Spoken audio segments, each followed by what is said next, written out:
ವಿಧಾನಸಭಾ ಕ್ಷೇತ್ರದ ಭಾರತೀಯ ಜನತಾ ಪಾರ್ಟಿಯ ಮುಖಂಡರ ನೇತೃತ್ವದಲ್ಲಿ ಚನ್ನಪಟ್ಟಣದಲ್ಲಿ ಈ ಪ್ರತಿಭಟನೆ ನಡೀತಾ ಇದೆ.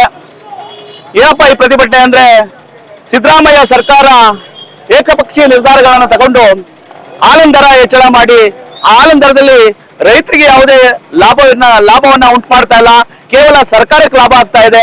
ನಂತರ ಈ ಕಸಕ್ಕೂ ಕೂಡ ಸಿದ್ದರಾಮಯ್ಯನವರು ಟ್ಯಾಕ್ಸ್ ಹಾಕಿದ್ದಾರೆ.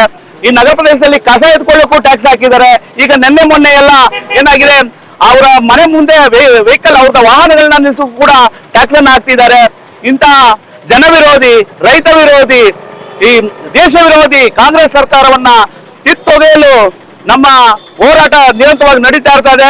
ನಮ್ಮ ರಾಜ್ಯಾಧ್ಯಕ್ಷರು ಇಡೀ ರಾಜ್ಯವನ್ನ ಪ್ರವಾಸ ಮಾಡಿ ಎಲ್ಲಾ ಕಡೆ, ಎಲ್ಲಾ ಜಿಲ್ಲಾ ಕೇಂದ್ರಗಳಲ್ಲಿ ಅವರ ಪ್ರವಾಸ ಇರುತ್ತೆ. ಮುಂದಿನ ದಿನಗಳಲ್ಲಿ ಕೂಡ ಈ ಉಗ್ರ ಹೋರಾಟವನ್ನ ನಮ್ಮ ಭಾರತೀಯ ಜನತಾ ಪಕ್ಷ ಆಯೋಜಿಸಿದೆ.